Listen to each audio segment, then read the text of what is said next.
여호와께서 모세에게 말씀하여 이르시되 내가 오르신 자요 우리의 아들인 블레셋을 지명하여 부르고 하나님의 영을 그에게 충만하게 하여 지혜와 총명과 지식과 여러 가지 재주로 전화기를 연구하여 금과 은과 롯으로 만들게 하며 보석을 깎아 물리며 여러 가지 기술로 나무를 새겨 만들게 하리라.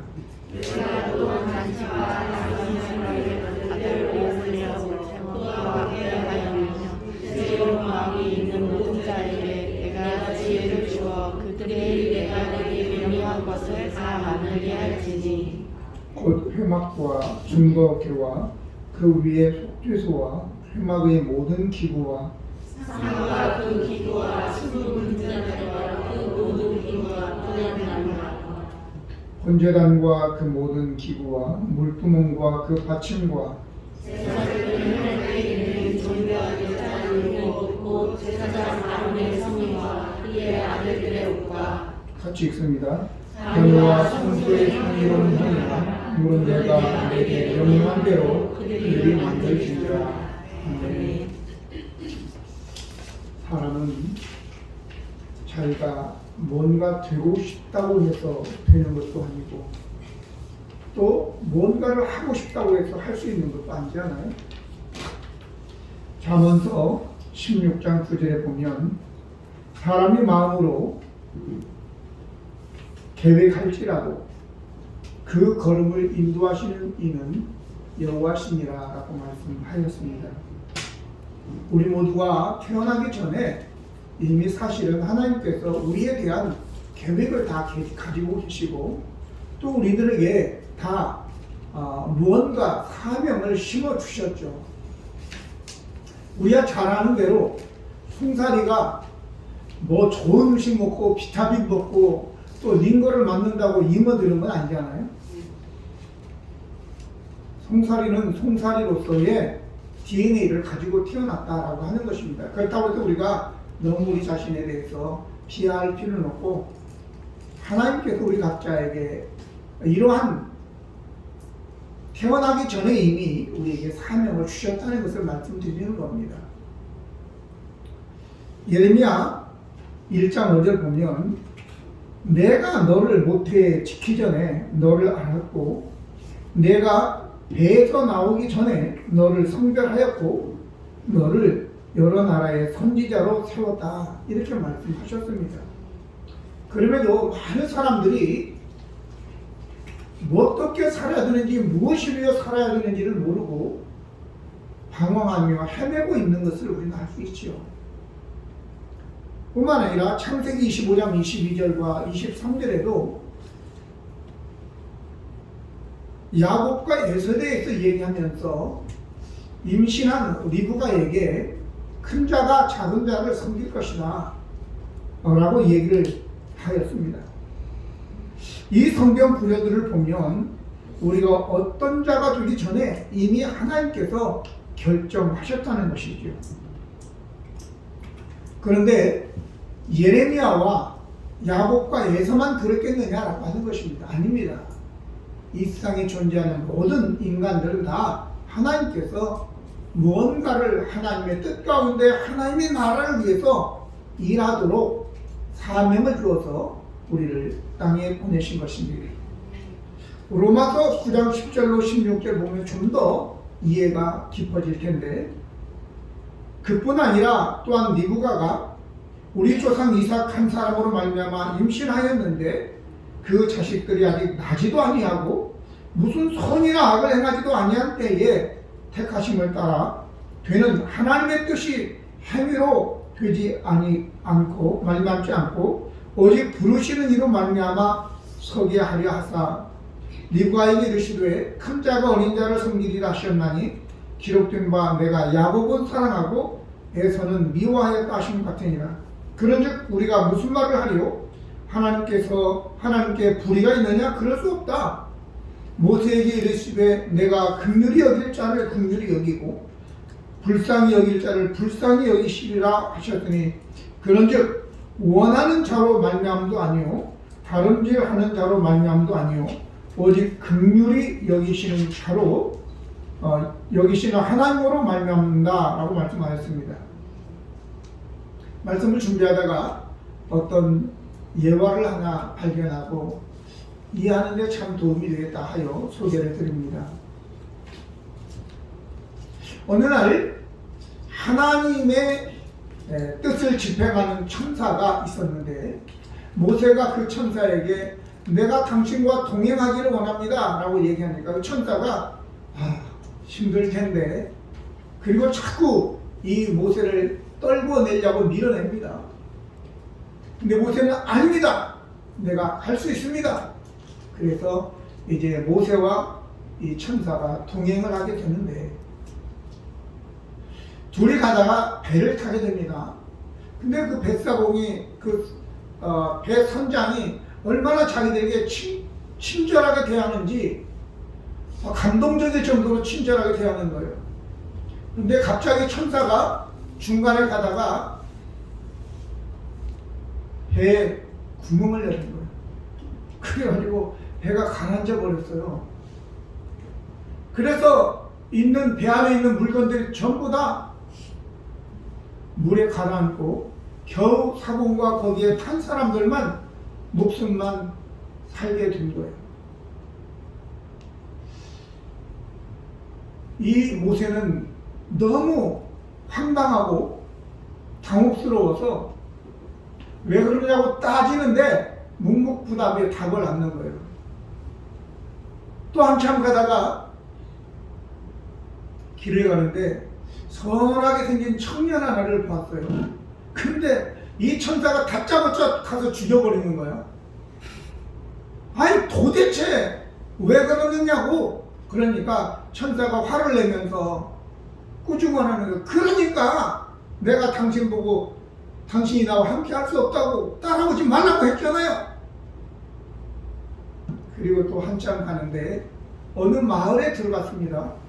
근데 마을 사람들이 원래 나그네를 잘 대접해야 되는데 배척을 하고 또 인색해서 대접을 또 하지 않는 거예요. 근데 보니까 마을에 담이 쭉 있는데 담이 다 헐어져 있는 담을 보고 이 천사가 그 담을 또 다시 쌓아주는 거예요. 도저히 이 모세는 이해가 되지 않아서 내가 도저히 당신하고 함께 동행할 수 없으니까 난 이제 떠나겠다 라고 하면서 마지막으로 그 연유나 좀 들어보자고 이유를 얘기해달라고 하니까 천사가 그때 이야기를 합니다. 배에 구멍을 낸 이야기는 저 뒤에서 해적들이 지금 와서 이 사람들 물건뿐만 아니라 이 사람들의 생명을 앗아가려고 하기 때문에 이 사람들의 생명을 보호하기 위해서 그랬다 이 얘기하는 거예요. 그러면 그 선하게 생긴 청년은 왜 죽였냐 물어보니까 그 선하게 생긴 청년의 마음이 누구를 죽일 마음이 있어서 그 사람을 죽이려고 지금 계획하고 죽이려고 했기 때문에 그 사람을 지금 데려감으로 인해서 그 사람에게도 좋고 살인자가 안 되어서 그리고 죽임을 당하지 않은 그 사람에게도 좋고 그래서 죽였다 그렇게 얘기하는 거예요. 세 번째는 뭐냐 라고 물어보니까 그 헐어진 담 밑에 보화가 많이 숨겨져 있는데 이놈들이 그걸 찾아내서 자기들이 쓰면 안 되니까 이걸 잘 세워가지고 나중에 이것은 가난한 고아들의 몫인데 그들이 발견할까 봐서 세웠다. 이해가 가시죠? 오늘 우리가 살아가면서 우리 앞에 닥치는 이런저런 일들이 도저히 이해가 되지 않는 부분이 있어요. 그런데 하나님은 더 큰 뜻을 가지고 계시는 것을 알고 그냥 참고 기다리시기를 바랍니다. 그러면 분명히 그것을 이해할 날이 온다라고 하는 것입니다. 이제 본론으로 가서 하나님은 어떤 사람을 부르시느냐라고 하는 거예요. 첫 번째는 충성된 자의 후손입니다. 2절, 6절 보면 내가 유다지파 훌의 손자요 우리의 아들인 도살레를 지명하여 부르고 또 6절에 보면 내가 또 단지파 아이사막의 아들 오홀리압을 세워 그와 함께 하게 하며 지혜로운 마음이 있는 모든 자에게 내가 지혜를 주어 그들이 내가 네게 명령한 것을 다 만들게 할지니 라고 얘기하고 있습니다. 하나님께서 하나님을 섬기는 자들을 부르실 때 그냥 아무나 그냥 부르는 게 아니에요. 예수님도 제자들을 부르실 때 아무나 부르는 거 길을 가다가 그게 아니에요. 이미 다 예수님은 마음에 두고 계셨어요. 거기에는 베드로도 있고 또 안드레도 있고 야고보도 있고 요한도 있고 마태도 있고 빌립도 있고 바돌로메도 있고 다 예수님께서 계획 가운데 그들을 하나하나 불러 모았다는 것을 우리는 기억해야 될 것입니다. 그런데 오늘 본문을 근거로 하여 보면 충성된 자의 자녀들을 불렀다라고 하는 것입니다. 여기에 부살렐은 훌의 손자고 우리의 아들이다 이렇게 나옵니다. 우리에 대해서는 우리는 잘 알 수 없습니다. 성경이 기록하지 않아서. 그러나 훌은 우리가 잘 알죠. 우리가 아는 그 훌입니다. 보지는 못했지만 모세가 광야에서 이제 나오다가 아말렉 군대가 이제 그들 반대를 하고 전쟁을 일으켜서 치료할 때에 여호수아를 내보내서 그들을 싸우게 하는데 모세는 산에 올라가서 전장터를 바라보면서 손을 들고 기도합니다. 근데 전쟁이 뭐 30분에 끝내는 것도 아니고 격투기도 아닌데 몇 시간이 막 계속 길어지니까 손이 무거워서 내려오면 지고 올라가면 이기고 하니까 안 되겠다 싶어서 아론과 훌이 이제 모세가 앉을 큰 돌을 놓고 거기에 모세를 앉히고 양쪽에서 손을 잡아 일으킬 것입니다. 그런데 그 한 사건만 가지고 얘기했습니까? 그 정도 되면 훌이 계속적으로 아론과 함께 모세의 그 구원사역에 동참한 거죠. 전승에 의하면 이 훌은 모세의 누이 미리암의 남편이었다고 이야기합니다. 그러니까 매형이죠, 모세에게는. 그래서 이 사람에 대해서 그의 손자를 하나님께서 특별히 불러서 능력을 주셔서 쓰게 하시는 거죠. 이 부살렐이라고 하는 이름의 뜻은 하나님의 그림자, 그늘, 안에 이런 뜻입니다. 그러니까 다시 말하면 하나님의 보호 아래 있는 사람이라고 하는 거죠. 믿음의 고백입니다. 보통 우리가 좋은 이름을 가졌으면 그 좋은 이름을 가진 자의 믿음이 아니라 그 이름을 지어준 부모의 믿음이겠죠. 오늘 특별히 오홀리압에 대해서는 아히사막이라고 하는 사람은 성경에 나오질 않으니까 어떤 사람인지 모릅니다. 하지만 이 아히사막이 자기 아들 이름을 오홀리압이다 이렇게 지어준 것은 오홀리압, 아브는 아버지죠. 나의 아버지 하나님은 나의 장막이다 라고 한 뜻이에요. 그러니까 이것은 뭐냐, 내가 하나님 안에서 터전을 잡고 살아간다 이런 의미이죠. 그런 의미로서 아들의 이름을 지어주고 했기 때문에 이 아히사막이 믿음이 있는 자라 이렇게 우리가 볼 수 있는 것입니다. 하나님께서 하나님을 위해서 충성스럽게 일한 자, 거기서 끝나는 것이 아니라 분명히 이런 자들에 대해서 하나님이 기억하신다는 것을 우리는 알 수 있죠. 신약 성경에도 보면은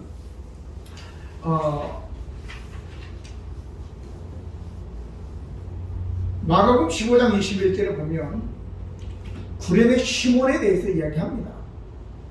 마침 알렉산더와 루포의 아버지인 구레네 사람 시몬이 시골로부터 와서 지나가는데 그들이 그를 억지로 가게 하여 예수의 십자가를 지우고 라는 말씀이 나옵니다. 자기가 의도하지 않았어요. 자발적인 것이 아니라 사람들이 그가 건장하고 하니까 그를 데려다가 억지로 그 십자가를 그에게 짊어지게 한 것입니다. 말로는 한 200km 정도 나간다고 하는데 그걸 짊어지고 끌고 가는 거니까 200km를 짊어지고는 못 가지만 끌고 가는 거니까 그에게 짊어지게 했다. 그런데 예수님께서 십자가를 지릴 때가 AD 30년이거든요. 근데 바울이 고린도에서 이제 로마를 향하여 그 편지를 쓸 때가 AD 57년경이라고 합니다. 그러니까 27년 후에 바울은 로마서 16장 13절에 주 안에서 택하심을 입은 루포와 그의 어머니에게 문안하라. 그의 어머니는 곧 내 어머니니라 라고 루포의 이름이 또 거론이 되죠. 바울의 동역자로서. 근데 여기에 나오는 이 구레네 시몬의 아내가 루포의 어머니인데 이 구레네 시몬의 아내가 바로 바울에게는 믿음의 어머니였다. 이렇게 나오는 것입니다. 하나님께서 이제 이 시몬, 비록 억지로 진 십자가였지만 그의 수고의 헌신에 하나님은 복을 베푸신 것이죠. 그의 아내도 그의 자식도 하나님의 나라를 위해서 귀하게 쓰임받았다라고 하는 것입니다. 하나 또 있는데 거기에 보면 지혜로운 자들에게 라는 말이 있습니다. 그 사람들 이름은 없어요. 부살렐과 오홀리압 그리고 지혜로운 모든 자에게 라는 말이 나옵니다. 그러니까 그것을 만든 자는 두 사람만 만든 게 아니라 지혜로운 모든 자가 함께하여 이제 부살렐과 오홀리압을 도와서 모든 것들을 만들었다라고 하는 것입니다. 어떻게 보면 저와 여러분은 그 지혜로운 모든 자 안에 속할지도 모르겠습니다. 근데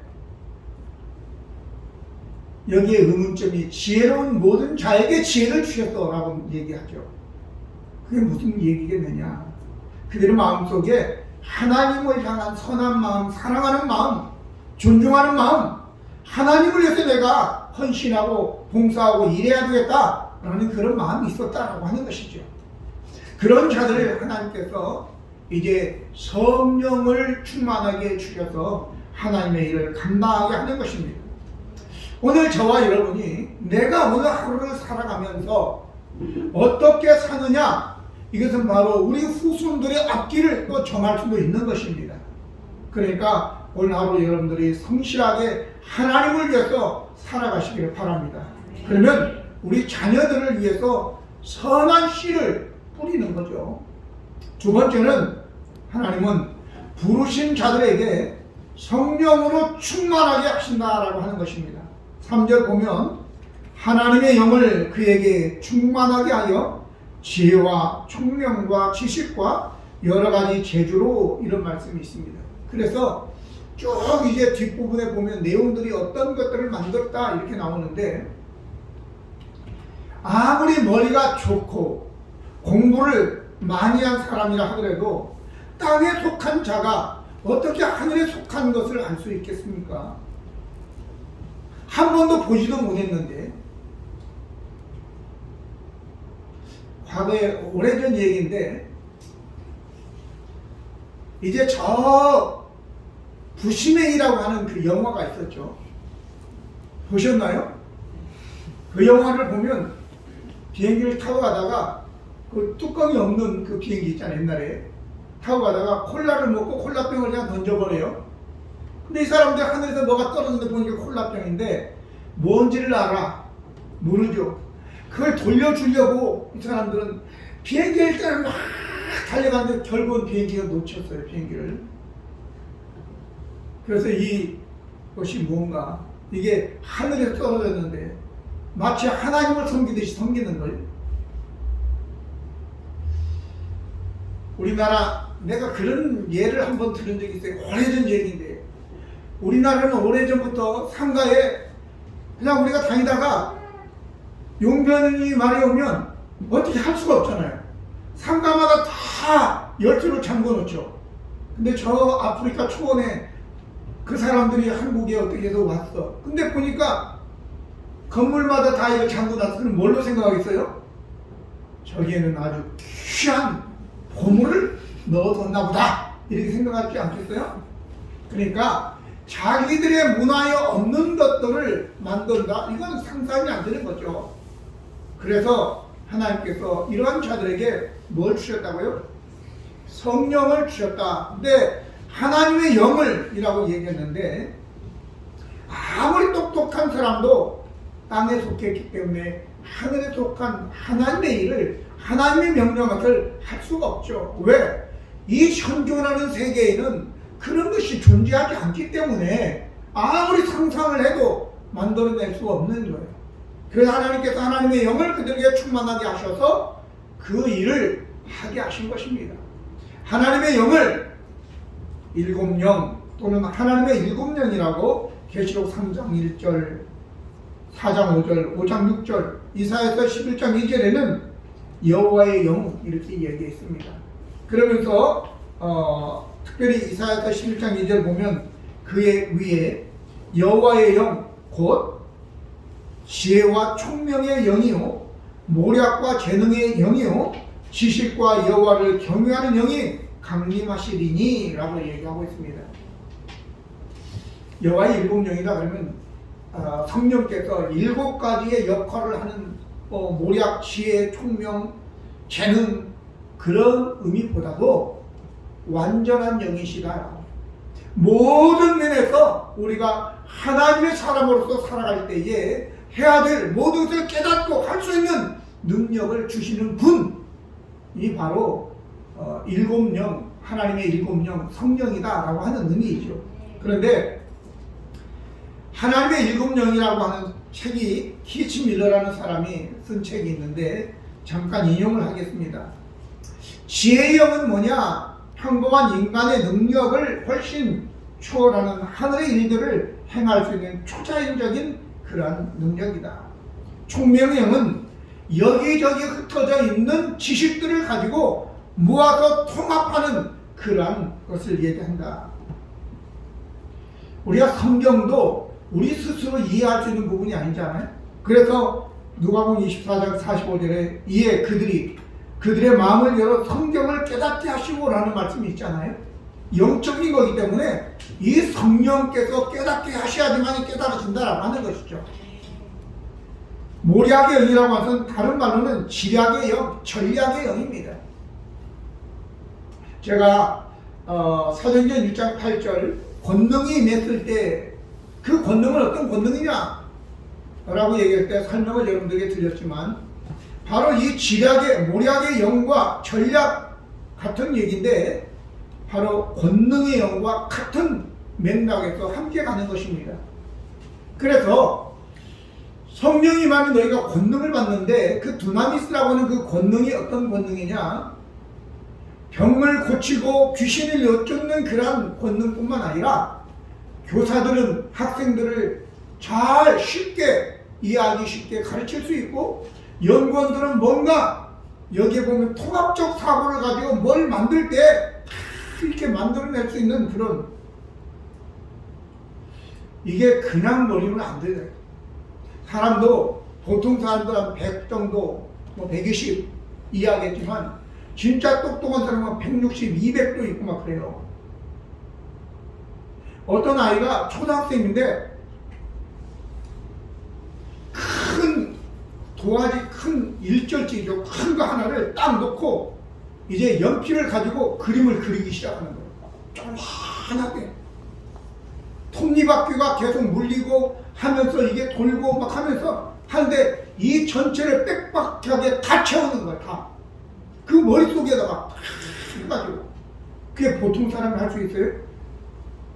저는 노아의 방주 얘기 들어도요 이해가 잘 안 되고 그러는데 이 부살렐과 올리압은 모세를 통하여 하나님이 명령하신 그런 것들을 딱 들었을 때 다 알아지는 거예요. 왜? 지가 하는 게 아니라 자기 안에 있는 성령께서 역사하셔서 함께 하는 거예요. 아멘. 아멘. 그래서 이렇게 그러한 군인은 전쟁에 나가서 전략을 잘 세워서 싸워야 되겠죠. 이런 모든 것들이 바로 모략의 영인 것입니다. 그런 능력인 것입니다. 또 뿐만 아니라 여호와를 아는 지식의 영, 또 뿐만 아니라 여호와를 경외하는 영, 그 성령께서 오시게 되고 충만하게 되면 여호와를 알고 여호와를 경외하며 여호와를 사랑하여 자발적으로 여호와를 여호와 하나님께 충성하려고 하는 그런 마음이 있다라고 하는 것입니다. 세 번째는 사역자는 성령의 능력에 노력이 함께해야 된다라고 하는 것입니다. 특별히 이제 4절에 보면 3절 4절 보면 하나님의 영을 그에게 충만하게 하며 지혜와 총명과 지식과 여러 가지 재주로 정교한 일을 연구하여라는 말이 나옵니다. 연구하여. 그 연구하다라고 하는 것은 하샤브라고 하는 히브리어인데, 이 하샤브라고 하는 히브리어는 통합적으로 꿰뚫다 그런 거예요. 어떤 사람들은 이것 따로 이렇게 하는데 꿰뚫어. 모든 것을 이렇게 보면서 이게 다 이렇게 맞출 수 있어요. 제가 어렸을 때 좀 뭘 만지는 걸 좋아해가지고, 심지어는 우리 작은아버지 시계를 가지고 학교 가지고 가거든요. 수업 시간에 그 시계를 중학교 다닐 때 무슨 저기도 작은 드라이버 같은 것도 없으니까 면도칼 가지고 다 분해를 한 거예요. 분해를 한 것은 좋았는데 다시 낄 수가 없어요. 그래서 시계 망쳐먹고 혼나고 그런 적이 있는데, 어떤 것을 보면 뭐 오토바이 같은 거 이런 것도 다 풀어가지고 어떻게 다 끼는 걸 보면 이게 보통 재주가 아니란 말이죠. 오늘 이제 노력을 한다라고 하는 것, 연구한다라고 하는 것은 심사숙고하여 생각하고 또 생각하고 하는 거예요. 어떻게 하면 하나님의 영광을 위해서 이게 목적을 알게 될 때, 물동을 만들고 또 어떤 것을 만들 때, 여러분 그냥 나무를 만들어가지고 나무에다가 번제를 드렸다. 그러면 그 다음에는 그 번제단을 쓸 수 있겠어요? 다 타버리는데? 그러니까 거기에 또 노수로 싸고 얼마나 두께를 또 해야 되고 이런 것들 다 계산하겠죠. 성경에는 나오지 않잖아요. 노 두께는 얼마 해야 된다 이런 거 없잖아요. 크기만 나오지. 또 노수로 덮개를 하라 이런 건 나오는데 노 두께는 얼마고 이런 게 없어요. 우리나라 놋그릇 있잖아요. 놋그릇. 그죠? 놋그릇도 비율이 있더만요. 합금을 해야 되는데 제가 기억하기로는 78대 22가 정확하게 돼야 된다는 거예요. 그렇지 않으면 깨지고, 너무 강하면 쇠도 깨지잖아요. 너무 물르면 또 짜그라지고 이러기 때문에 이게 분명히 그것도 이게 분명한 배울이 있대요. 자, 오늘 그걸 연구하는 거예요. 여러분, 우리가 하나님의 일을 하는데 성령이 충만하다고 해서 생각 없이 그냥 막 하는 거 아니에요. 연구하여 어떻게 하면 우리 하나님을 기쁘시게 할 것인가 연구해서 하나님이 기뻐하시는 일을 해야 될 줄로 믿습니다. 우리가 발명왕이라고 하는 에디슨은 천재는 1%의 영감과 99%의 노력이다 라고 얘기했는데, 오늘 여러분 우리에게 어떤 것이 주어졌을 때 열심히 생각하고 또 생각하고 노력하고 하나님 나라를 위해서 힘써야 될 줄로 믿습니다. 아무리 내게 능력이 있다 하더라도 내가 그걸 노력하지 않으면 아무것도 이룰 수 없는 거예요. 근데 아무리 노력만 해도 내게 능력이 없으면 아무것도 안 되는 거예요. 이것이 잘 조화가 있어야 될 줄로 믿습니다. 자, 그러면 우리가 능력을 가지고 다른 사람보다 더 많이 땀을 흘리고 노력하고 연구하고 하게 될 때에 하나님께서 그 일을 더 잘할 수 있도록 발전시키고 사람에게도 인정받고 우리 하나님을 위해서도 크게 쓰임받게 될 줄로 믿습니다. 마지막으로 성도는 하나님이 주신 재능을 하나님의 일을 위해서 써야 합니다 라고 하는 거예요. 거기에 7절 11절 보면 그 회막을 비롯하여 회막 안에 있는 기구들, 또 심지어는 제사장의 옷, 대제사장의 옷, 그리고 또 속옷, 물두멍, 그리고 또 관유, 그리고 향, 이런까지 다 나오죠. 그 안에 있는 모든 것들을 다 이 사람들이 만든 겁니다. 주일학교 아이들 그래 말씀을 잠깐 전했는데 애들한테 물어봤어요. 현술이한테, 현술아, 네 엄마 아빠가 뭐라고 하냐? 야 현술아, 공부해서? 그냥 말을 안 내. 우리 시아하고 하림이도 야 엄마가 뭐라고 그러냐? 공부해서? 그런 얘기 안 는데. 참 희한하다. 그런데 주원이도 물어봤더니 모른대. 요즘에는 부모들이 참 착해가지고 그런 얘기를 안 나봐요. 그건 여러분들이 한번 물어보겠어요. 야 공부해서? 그거 봐.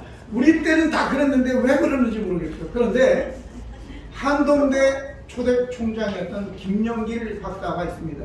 그분은 훌륭한 크리스찬으로서 세계적인 공학 박사입니다. 근데 그분은 책을 썼습니다. 공부해서 남주자. 저도 안 읽었는데 생각이 나서 제가 시켰어요. 일단 시켰어요. 그래서 이제 내일 아침에 올 거니까. 자, 그런데 공부해서 남주자. 오늘 여러분들 우리에게 특별히 가진 이 지혜, 성령이 충만하면 지혜가 임하고 또 총명이 임하고 모략이 임하고 지식이 임하고 재주가 임하는데 이걸 가지고 이 사람들이 무엇을 했느냐라고 하는 거예요. 돈벌이를 하고 이 세상에 속한 자기의 욕심을 위해서 사용했다? 그러면 하나님께서 간과하지 않으시겠죠. 하나님이 그들에게 그 성령 충만을 주신 것은 거룩한 일을 하나님을 위해서 일하라고 한 거죠. 공부를 해서 남 주려고 해야지, 공부를 해서 남 쑥여먹고 남의 거 빼앗고 착취하고 억압하기 위해서 공부하면 나중에는 잘못됩니다. 하나님께서 심판하실 줄로 믿습니다. 그러니까 저와 여러분은 우리의 자녀를 야 공부해서 남주자 그런 얘기 하지 마세요. 그거는 신앙인의 도리가 아니죠. 야 공부해서 남주자 이렇게 가르쳐야죠. 할렐루야. 그래서 여러분과 저 이제 우리의 재능, 우리의 이 믿음, 우리의 지혜, 모략 이 모든 것들을 다 자기 자신을 위해서 쓰는 건 하나님이 우리에게 주신 그 목적이 아니다 라고 하는 것을 우리가 분명히 알아야 되는 것입니다. 그런데 성경에 보면 창세기에 4장 20절 21절 보면 거기에 야발이라는 사람도 나오고 또 그의 동생 유발이라는 사람도 나오고 또 두발간이라는 사람도 나와요. 이들은 농사 짓는 자의 조상이고 또 유발이라고 하는 사람은 퉁수 잡은 자의 또 조상이고 수금과 통수를 하는 자의 그 조상이라고 나와요. 원조라 그 말이죠. 또 두발간이는 동철과 쇠 이것을 다루는 사람이래요. 조상이래요. 하나님이 그들이 그런 지혜를 그런 기술을 주셨는데 이걸 가지고 지 자신을 위해서 그리고 세상놀이나 노래나 부르고 한다면 결국 하나님께서 그들은 하나님의 버림을 받을 것이고 멸망의 길로 치닫게 될 것이고 또 뿐만 아니라 그 동철을 다루는 조상이 되어서 그걸 잘 다뤄가지고 무기를 만들어서 다른 사람은 손으로 돌로 싸우는데 이 사람은 칼로 활로 싸워서 이겨서 전쟁에서 다른 사람 괴롭히라고 하는 이게 가인의 후손이거든요. 그러니까 제대로 이 사람들이 썼겠어요. 오늘 저와 여러분 우리가 기술을 가지는 건 좋지만 우리가 어떤 전략이 있는 건 좋지만 그걸 가지고 하나님께 순종하고 사람을 살리고 하나님의 교회가 부흥하는 데 사용되지도록 우리가 그렇게 써야지만이 하나님께서 저와 우리의 후손들에게 복을 허락해 주실 줄로 믿습니다. 과연 여러분과 저는 어떤 재능을 가지고 계신가요? 그럼 그 재능을 가지고 뭘 하려고 지금 생각하고 계신가요?